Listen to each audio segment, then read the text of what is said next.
Hello, North Carolina. Thank you, Robin Hayes, former congressman, my very, very dear friend. It is so good for my wife and I to be here with you today. Just a few short months ago that I accepted my party's nomination to run and serve as the next Vice President of the United States of America. Now, Robin knows me well enough to know the introduction I prefer is a little bit shorter. I'm a Christian, a conservative, and a Republican in that order. And it's an honor to be with all of you today. It truly is. Before we get started, though, let me encourage you in that vein and to remember our neighbors and friends, Fayetteville and Lumberton and all across eastern North Carolina. I want you to know the nation is remembering North Carolina. Your good governor, Pat McCrory. Thank you so much for the way that he and all of you have responded to Hurricane Matthew. It has been truly inspiring. But I have to tell you, as I come before you today, it's been an interesting few days. But I got to tell you, I joined this campaign in a heartbeat because you have nominated a man for president who never quits, who never backs down. He is a fighter, he is a winner, and we will make America great again when we make Donald Trump the 45th president of the United States of America.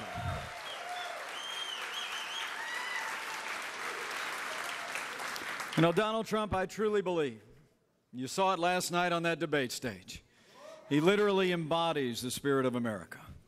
Strong, freedom-loving, independent, optimistic, and willing to fight every day for what he believes in and what makes this nation great.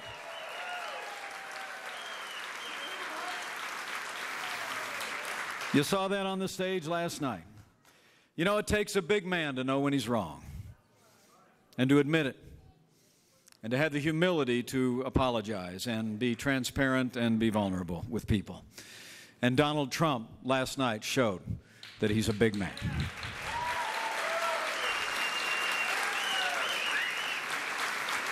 And I was on television this morning on MSNBC.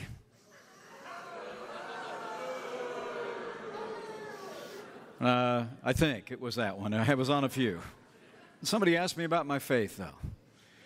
They asked me about the fact that I say that I'm a Christian.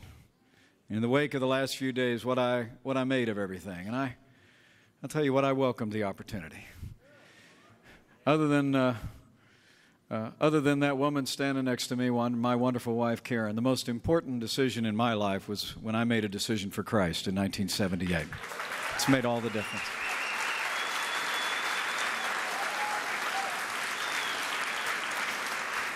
And I was happy to explain on that television program that I'm a believer.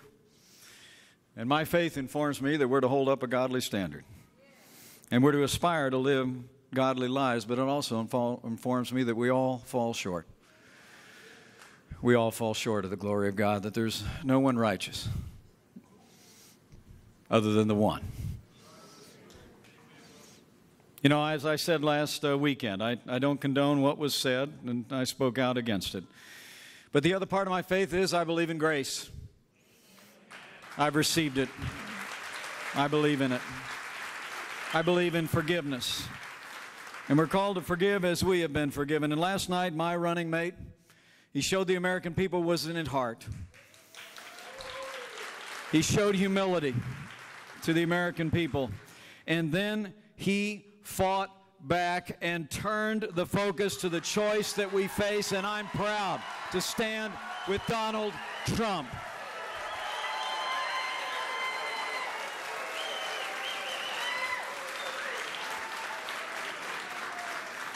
Because I got to tell you, everybody, this election, it's not just a choice.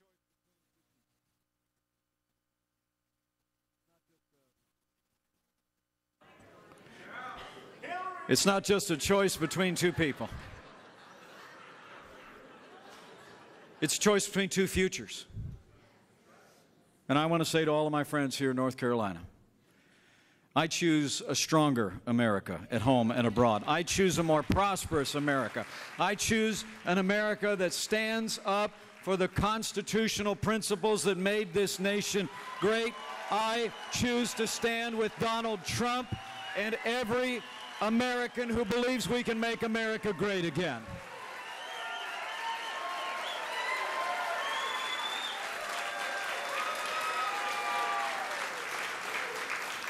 Because despite all the distractions, this election really is about big things. It truly is. It's about security. It's about prosperity. It's about the Supreme Court of the United States, and it's about having the highest standards of integrity in the highest office in the land. And before I get to your questions at this town hall meeting, let me walk you through those big issues, because they tend to get lost in the din of whatever the media is talking about on any particular day. But they're the issues that I believe matter most to the American people, and the ones that I need you to go and talk to your neighbors and friends about here in North Carolina in the next 29 days. First, on the subject of our security. Despite traveling millions of miles as our Secretary of State, the world is more dangerous today than the day that Barack Obama and Hillary Clinton took over our foreign policy. Our allies are less secure. Our enemies are more emboldened. We cannot have 4 more years apologizing to our enemies and abandoning our friends.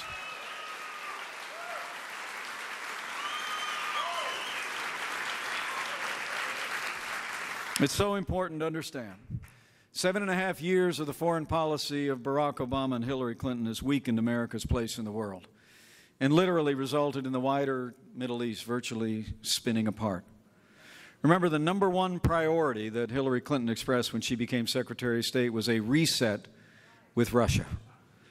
And shortly after she hit that little red button in a press conference, a newly emboldened Russia invaded Ukraine, took over Crimea. They have a foothold now and renewed alliances in Syria and in Iran. It truly is extraordinary to think of the failure of this administration. But it's not just an emboldened Russia. We have China that's literally building islands in the South China Sea. We have North Korea that's firing ballistic missiles and testing nuclear weapons. You know, history teaches us that weakness arouses evil. And Donald Trump and I know that the weak and feckless foreign policy of Hillary Clinton and Barack Obama, of leading from behind, moving red lines, feigning a reset with Russia, the rise and rule and reign of ISIS, are all a testament to this truth of history.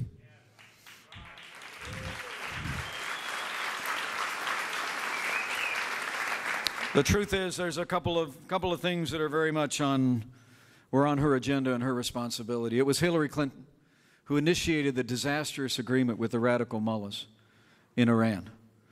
$150 billion to the radical mullahs. And in my debate a week ago, her running mate was actually boasting of the agreement.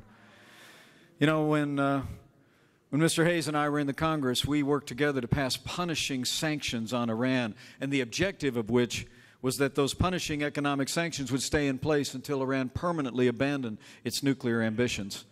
But this administration, with Hillary Clinton's full assent, actually transferred $150 billion to the Iranians only for a delay in their ambitions. And during the period of the agreement, once it comes off, no restrictions will be in place. And worse still, it was this administration and the deal that Hillary Clinton initiated that resulted in delivering, on the day that 4 Americans were released from captivity, $400 million in cash was delivered on a pallet as a ransom payment to the radical mullahs in Iran. Let me make you a promise. When Donald Trump becomes President of the United States of America, we won't be paying ransom to terrorist-sponsoring states. They'll be paying a price. If they threaten the American people or detain our citizens or threaten harm against our people.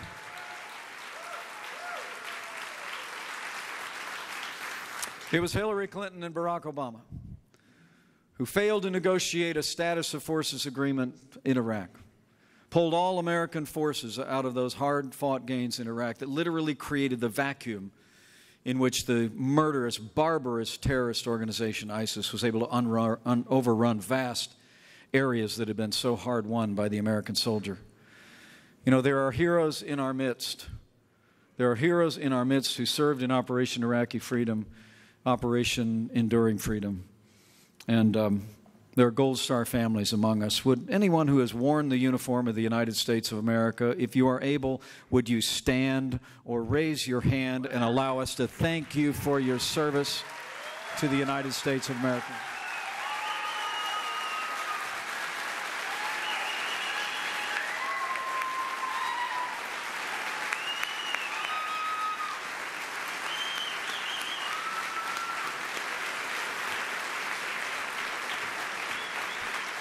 It breaks my heart to think of the hard-fought gains, the sacrifices that were made to win security in Iraq by 2009 and the way it was squandered. And now the American soldiers being called on again to go in and win back what had already been won. And lastly, it was Hillary Clinton and her State Department who left Americans in harm's way in Benghazi. And after 4 Americans fell, she actually told the families of the fallen that it was a result of a filmmaker in Florida.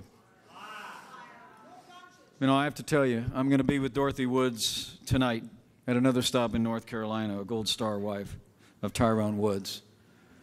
When Hillary Clinton was confronted about what she had said to the families and misdirection by the administration, she literally told a Senate committee, "What difference at this point does it make?" Well, let me say, as the proud father of a United States Marine, anybody who said that, anybody who did that, should be disqualified from ever serving as Commander-in-Chief of the Armed Forces of the United States of America. I mean it.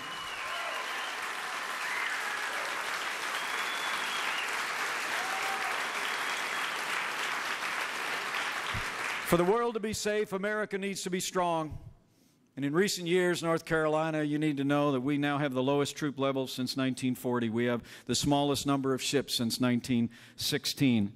Instead of the 36 Marine battalions that our warfighters say they need, we're down to 23. And the average age of aircraft in the Air Force is 27 years, older than the men and women that we charge to fly them. For America to be strong, for the world to be safe, America needs to be strong. And Donald Trump will lead on the world stage with American strength. We will rebuild our military. We will restore the arsenal of democracy. We will renew our allies. And we will hunt down and destroy ISIS and any organization that threatens our people or inspires violence on our shores.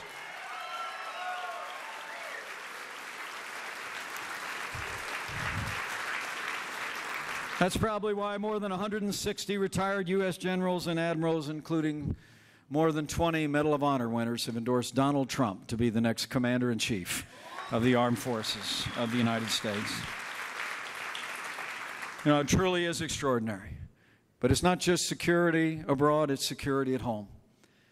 Now, this has been a very challenging time in the life of men and women in our communities, large and small, who protect our families. There's an awful lot of members of that community who are with us here today, so would you mind joining me in showing your appreciation for the men and women who serve in law enforcement here in North Carolina and all over the United States of America? Let's show them how much we appreciate it.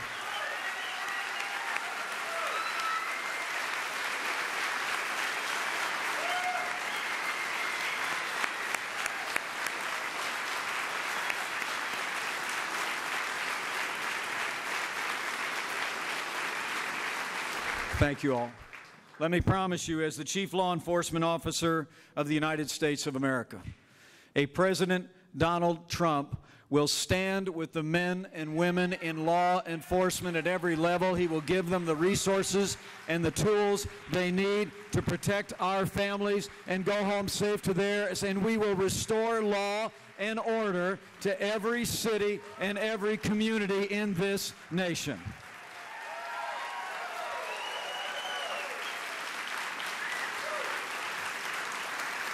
And an awful lot of police know that. Maybe that's why the largest Police Officers Union in America, the Fraternal Order of Police, 330,000 strong, endorsed Donald Trump to be the next president of the United States.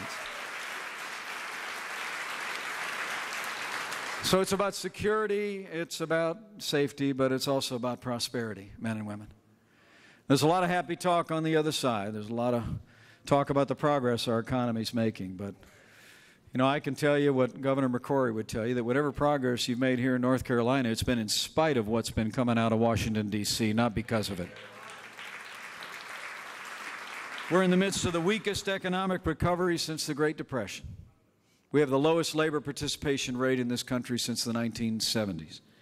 There are simply millions of men and women who have simply dropped out of the workforce, and millions more live in poverty today than the day that Barack Obama became president of the United States. The new September jobs report just came out. Most powerful economy in the history of the world only produced 156,000 jobs last month, and unemployment ticked up. Their answer? More of the same. More taxes, more regulation, more Obamacare, more of the same war on American energy that is stifling American growth. You know, I like to say they tell us this is the best we can do. Just be patient. It'll eventually work its way out. But we all know here in North Carolina, it's nowhere near the best that we can do. It's just the best they can do. And when Donald Trump becomes president of the United States of America, we're going to get this economy moving again. We're going to put North Carolinians back to work. We're going to put people back to work all across this country by putting common sense, conservative principles into practice.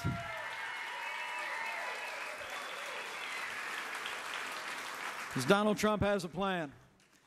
When the Trump-Pence administration arrives in Washington, D.C., we're going to do what Ronald Reagan did back in the 80s. We're going to do what President John F. Kennedy actually did back in the 60s.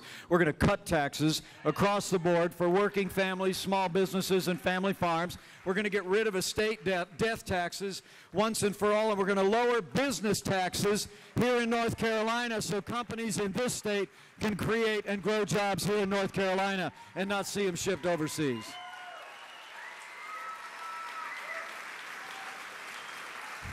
And on day one of a Trump-Pence administration, Donald Trump is going to sign a moratorium on any new federal red tape, and we're going to repeal every single Obama executive order that's stifling jobs and growth in the American economy.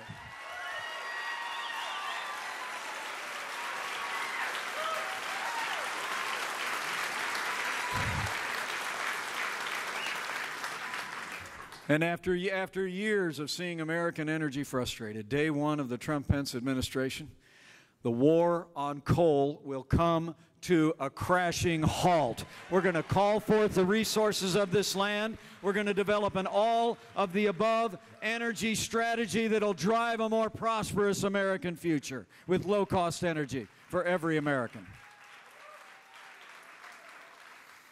And we're going to take the advice of Hillary Clinton's husband. Did you hear what he said the other day? He said Obamacare was, quote, the craziest thing in the world.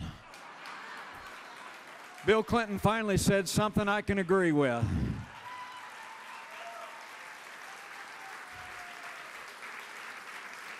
Costs are up. Coverage is down. You heard Hillary Clinton. I don't know what she answered that question to. She's going to do something about something. And look, Donald Trump said it best. We're going to repeal Obamacare, lock, stock, and barrel. And we're going to start over, have the kind of health care reform that focuses on lowering the cost of health insurance instead of growing the size of government. And lastly, when Donald Trump becomes negotiator-in-chief. You with me on that? All right. We're going to have trade deals that work for the American worker. We're going to drive a hard bargain. We're going to renegotiate NAFTA so it works in the long term for the American economy. We're going to get out of this multinational deal in the Asian Pacific Rim, and we're going to hold our trading partners accountable for the commitments that they make to the American people. Trade means jobs, but it's first going to mean American jobs.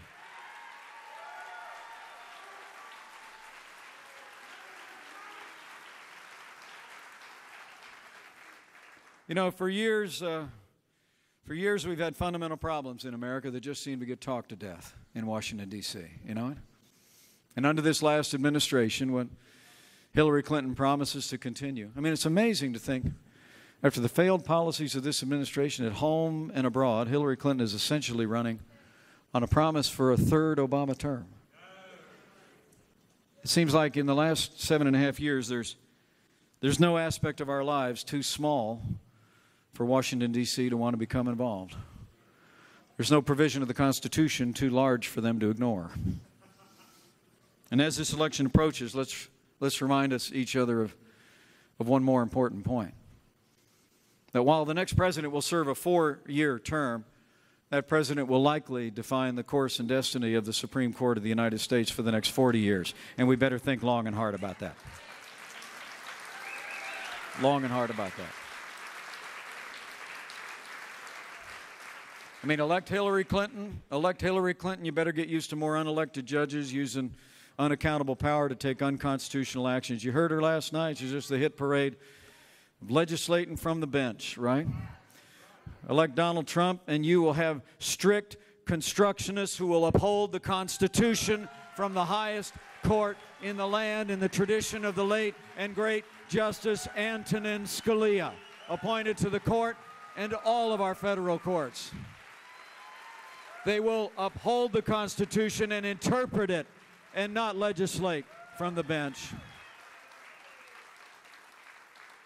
So let me just say to all of you, for the sake of the rule of law, for the sake of our Constitution, for the sake of the sanctity of life, for the sake of our Second Amendment right to keep and bear arms, we must decide here and now in North Carolina that the next president who will make appointments to the Supreme Court of the United States will be President Donald Trump.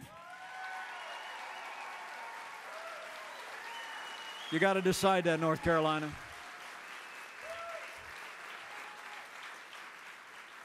So it's about security at home and abroad. It's about prosperity. It's about the highest court in the land.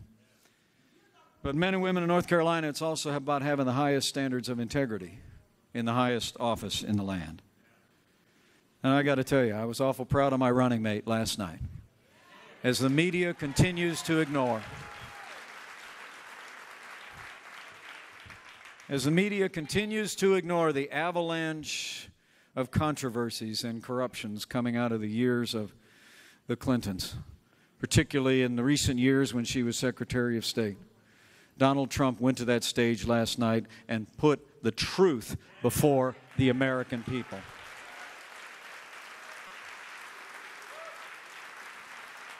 I mean, let's just make sure we have this so we can talk to our neighbors and friends. When Hillary Clinton was Secretary of State of the United States of America, third-ranking constitutional official in charge of all of our nation's foreign policy, her family had a private foundation that accepted millions of dollars from foreign governments and foreign donors. And then in between those two things, she had a private server.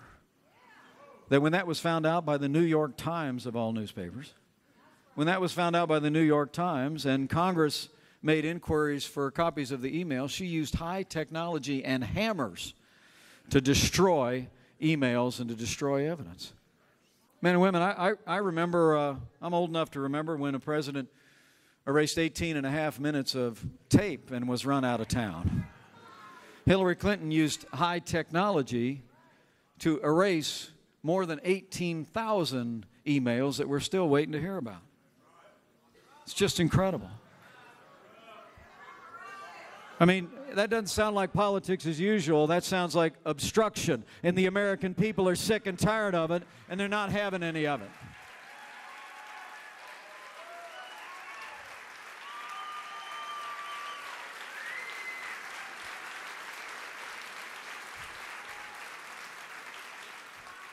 And you know, in the midst of the last several days, I know there was a lot of attention on other issues. But did you see those excerpts of speeches that came out late Friday? It was the Wall Street speeches that Bernie Sanders was so interested in and so much of the media was interested in. Here's a few excerpts, although there's more. Hillary Clinton behind closed doors behind closed doors in excerpts released late Friday, told major donors that to be, quote, successful politically, you have to have, quote, both a public and private position, close quote. When she was asked about that on television, I mean, give the moderator some credit. She was asked about it last night. We got a lecture about Abraham Lincoln. Did you see that? Well, as a member of the party of Lincoln, I would really prefer if dishonest Hillary did not associate herself with honest Abe.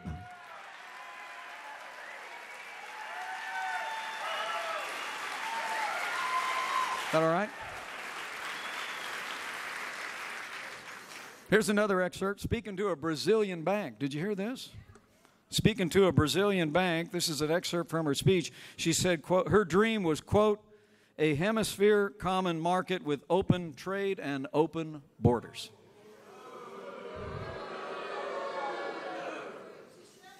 And just in case you're still trying to interpret everything that she said about health care reform last night,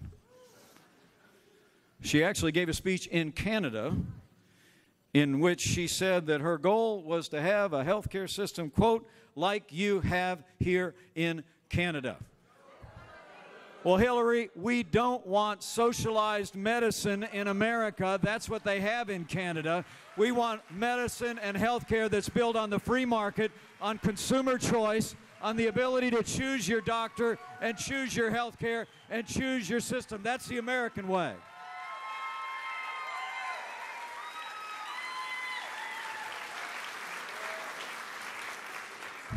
So let me just say before I close, and I'll slip to your questions.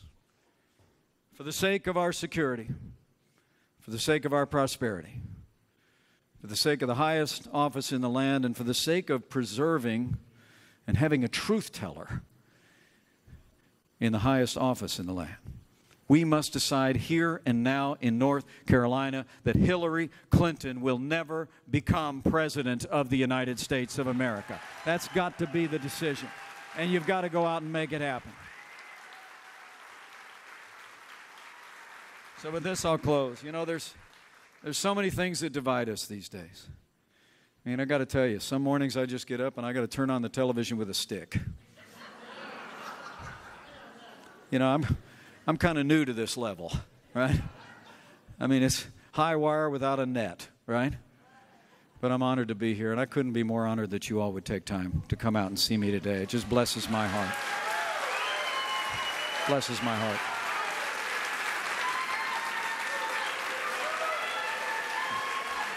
Thank you.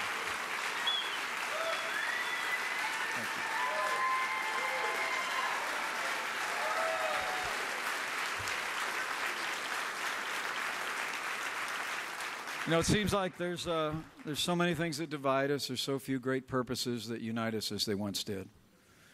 But I want to tell you about Donald Trump and me.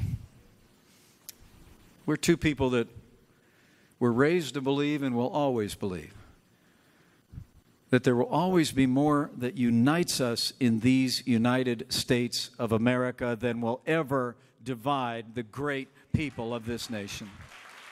Truly believe it. And it has a lot to do with faith. Faith in God and faith in the American dream. You know, when I first got to know the Trumps, it was just this summer. Karen and I were invited to come out. He was considering a long list of very distinguished men and women for this position. We spent some time together with them as a family. To know the Trumps is to know a family, just as to know the Pences is to know a family. I've not only got the boss traveling along with me today, but where'd she go? I've also got our daughter Charlotte with us.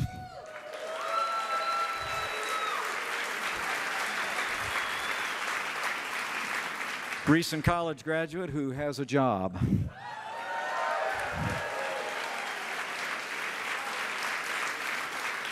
But as we got to know the Trumps, it was really kind of interesting.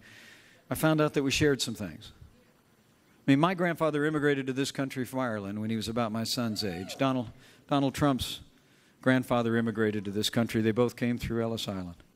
His dad was a self-made man who build a business with his bare hands, build everything that matters, a family and a business and a good name. My dad ran gas stations in a small town in southern Indiana, but did the same. My late father used to say when they started out, they didn't have 2 nickels to rub together. And they had more than a few nickels by the time that he left us 30 years ago. You know, Donald Trump and I were both raised to believe to whom much is given, much will be required. And so for him, that meant the kid from Queens went to Manhattan Island and started to build the big buildings to the sky, right? For me, it was a calling into public service and a dream of representing my hometown in Washington, D.C., never imagining I could ever be the governor of our state and never even conceiving of the fact that I could be standing before all you good people today. I tell people often, I say, you know, other than a whole lot of zeros, Donald Trump and I really do have a lot in common. A lot.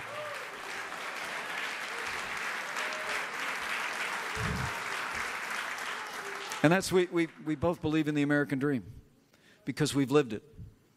Our families lived it. And I want to tell you, as you leave here today, I hope you leave this town hall meeting today. I'll say this to you before I leave. I hope you leave here today and go tell somebody. Okay? Hope you go tell somebody about the choice that we face on security and on the economy and prosperity and on the Supreme Court and about the high standards of integrity in public life. But I hope you also tell them that in Donald Trump and Mike Pence, you've got 2 people that are going to fight every day to revive the American dream for every American, regardless of race or creed or color or gender or area code or income. We're going to fight to bring the American dream back to life for everyone in this nation. So help us God.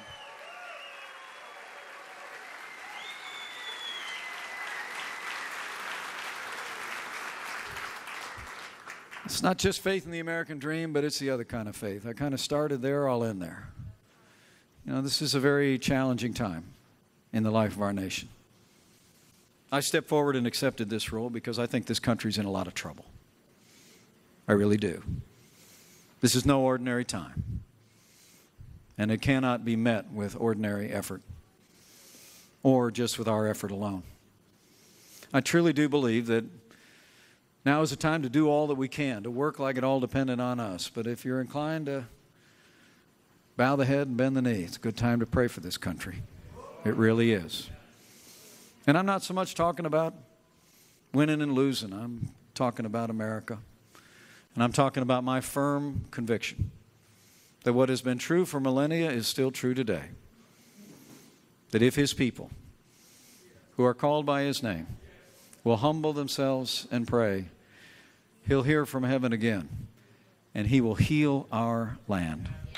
One nation, under God, indivisible, with liberty and justice for all.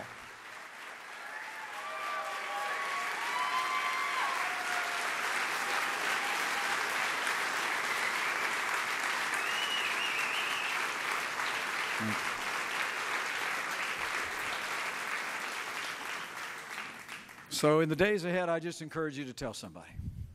Lay out that choice. I said at the very beginning, I'll say it again.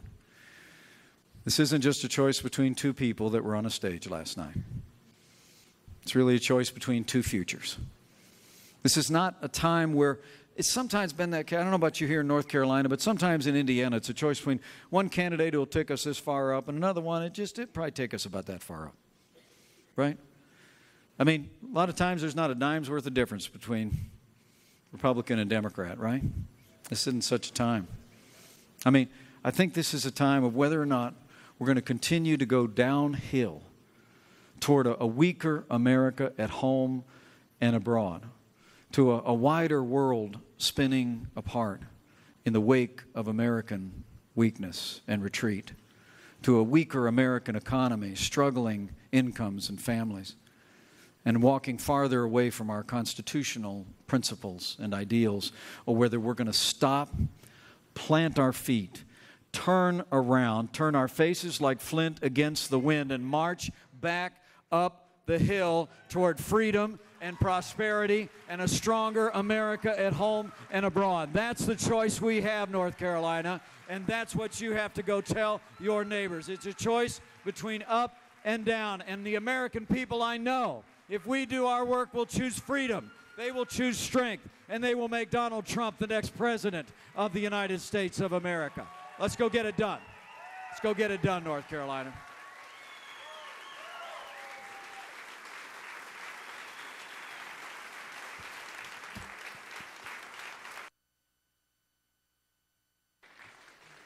Well, thanks.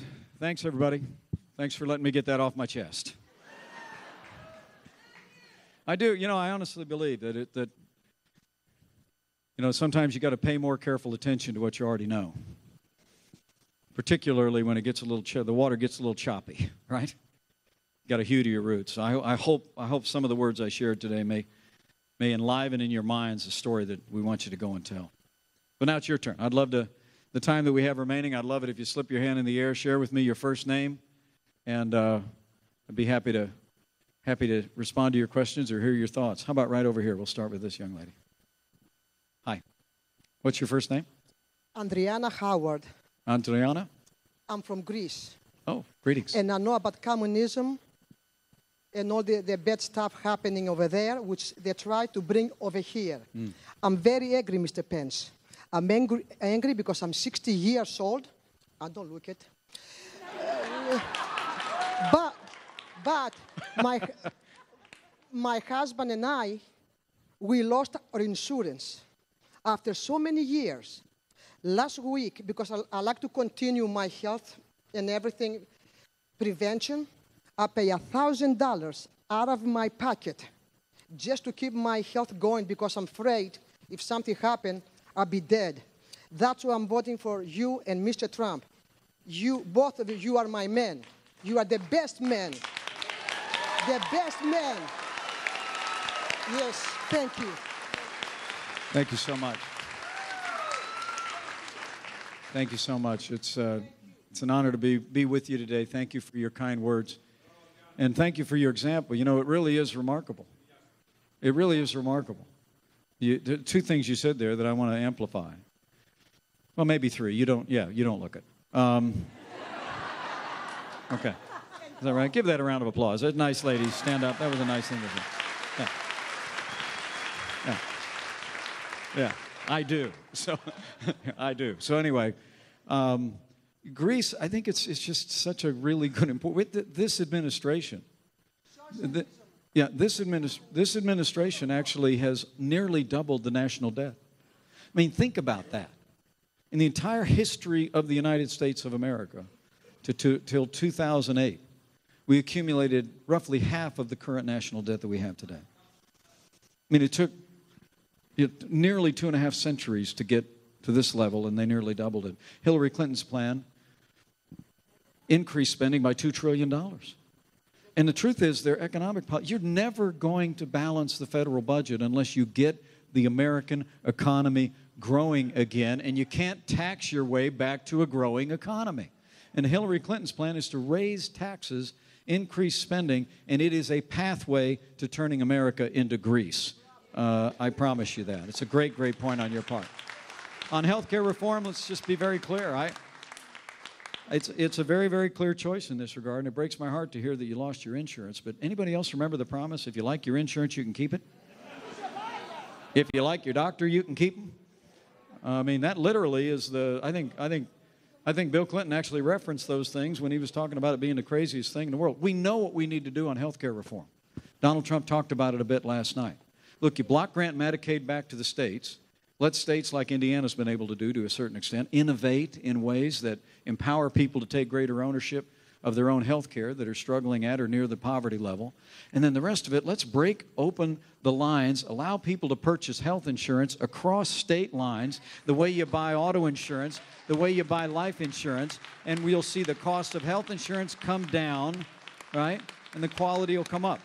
So it'll happen. There's the free market principles, not the Canadian-style system that Hillary advocated in that private speech, is the right way. Go ahead. I think we got one right here in the red. My name is John Ellis. Hi, John. I'm a little older than the lady, 78 and a half years old. Good for you. You don't look it either.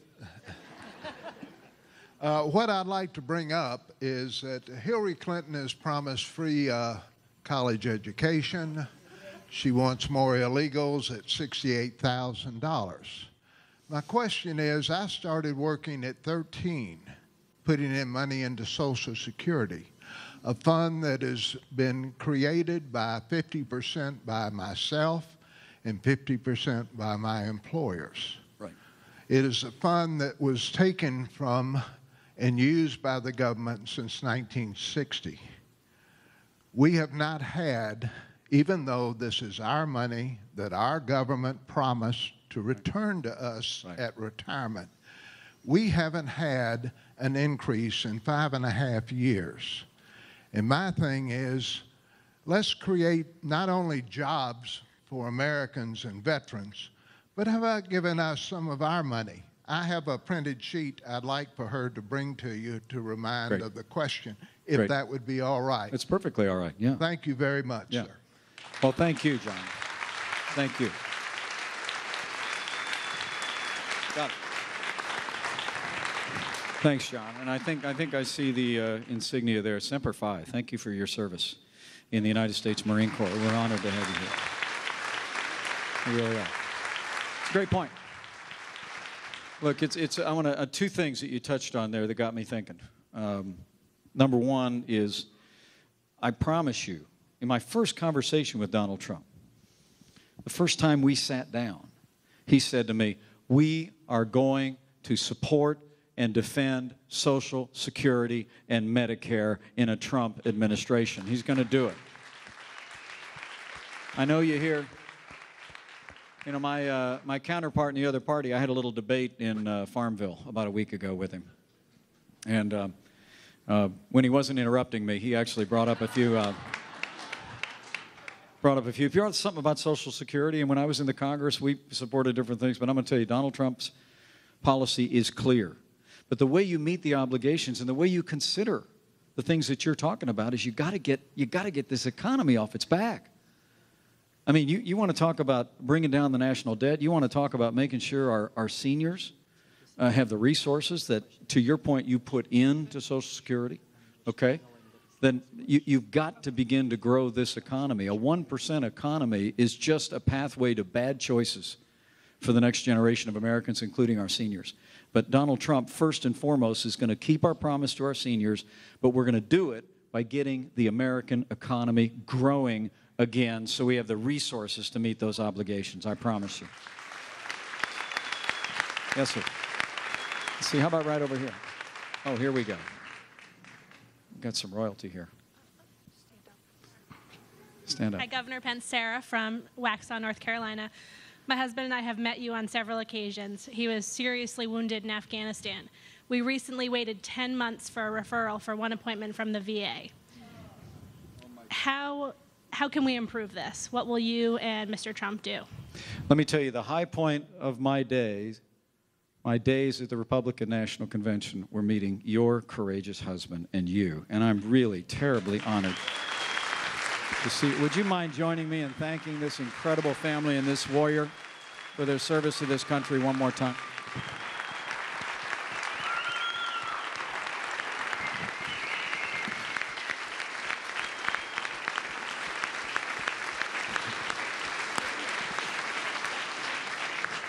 Thank you so much.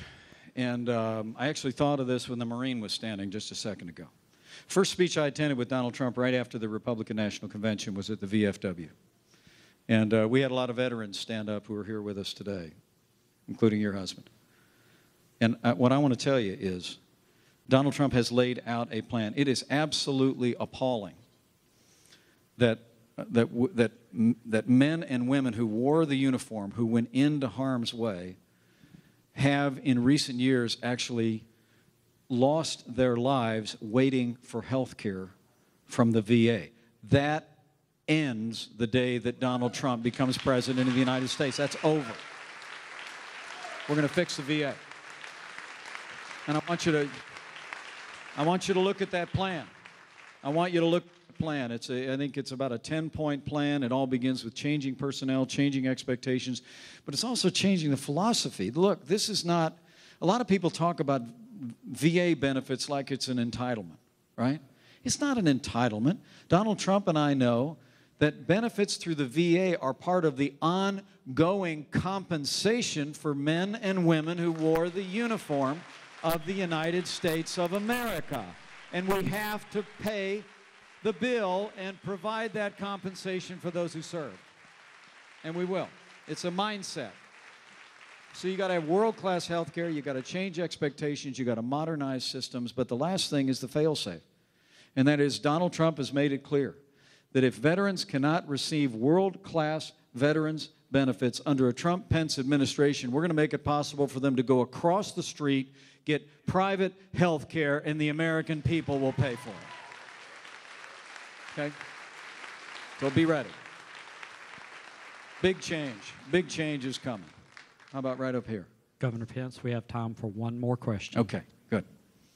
I'm holding a picture of my family in my hand. I'm the proud mom of 9 children, 8 from my womb, 1 from the inner city of New York. And when you look at my family, there's more than just that. My father's retired Navy, 22 years, retired Dallas peace officer of 20 years. My mom was Hispanic. She's passed away, but from Mexico. Her family came here legally as immigrants. We've lost our insurance as a family because we can't afford $1,800 a month. But I'm more concerned as we stand here in Charlotte and we have seen the division that this administration has brought. When I look at my child who is African American and who lives in Harlem half of the year and is more concerned about what's going on in his neighborhood than he is a police, I also want to see, because my dad is a police officer, retired, I want to see our police officers protected, respected. And I want to know, that is a very tall order. I'm also an ordained minister, saved by grace. So when I look at all of the things that you have to do, one, I am committed to praying for you. I am committed to praying and calling on other Christians to take a stand and to start praying for these men. But what is going to be the first thing that you do in terms of relations of racial divide in our country when you guys get into office, and you will get into office? Thank you so much. Thank you. Thank you. Well, thank you for sharing your beautiful family. Thank you for sharing your witness. And thank you for your prayers for me and my family and for the Trumps. We truly are grateful. We rely on prayer at our house. We appreciate that. And I will say to you, I really do believe that the divisions that we have can be healed in this country when we're standing tall again. And when we're standing on that shared foundation again. I mean, you said your father was a police officer, is that right? My uncle was a cop in Chicago for 25 years. And, you know, my heart breaks for the people of North Carolina and the people of other communities that have faced the harsh division that has followed police action shootings. We need to be very clear when there's ever a loss of life, I grieve that. And that whenever there's a loss of life because of law enforcement action, the public deserves an immediate and transparent review of that. But enough of those who would seize on these tragic moments to further divide us and to demean people who serve in law enforcement.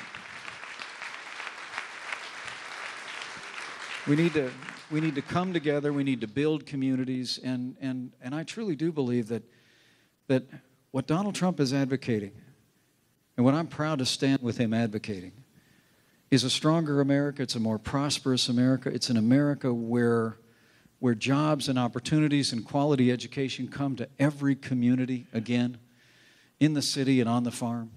I mean, one of the things he's most passionate about is educational choice. Donald Trump and I believe that parents ought to be able to choose where their children go to school, regardless of their income or their area code, public, private, parochial, or homeschool. But opening doors for many families that find themselves and their kids trapped in failing schools, making sure that we're providing the resources for law enforcement to create prosperity in our streets, ending the flow of of illegal drugs into our country that is tearing apart families in Indiana and here in North Carolina. But it can all happen. I guess that's what I'd leave you with today, is we got 29 days. We got 29 days to make a change, or not.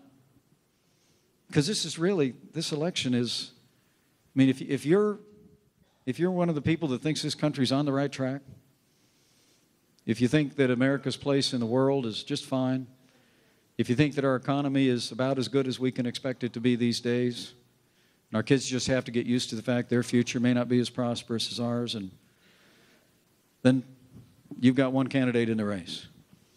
But I want you to leave here today and tell people, all across North Carolina, all across this community, if you believe we can be strong again on the world stage, if you believe we can open doors of opportunities for every American in every community, large and small, across this nation again, if you believe that we can create jobs and opportunities and be standing tall with our children and our grandchildren, able to not only have a great education but start a great future, and if you believe we can do it all on a foundation of that solid Constitution and the faith that underpins it, then I need you to leave here today and not rest and not relent until you have told every neighbor, every friend, at work, at worship, over the backyard fence, that when we make Donald Trump the next president of the United States of America, we will make America great again. So let's go get it done. Let's go tell somebody in North Carolina we can make it happen. Thanks, everybody, and God bless you. Only in America.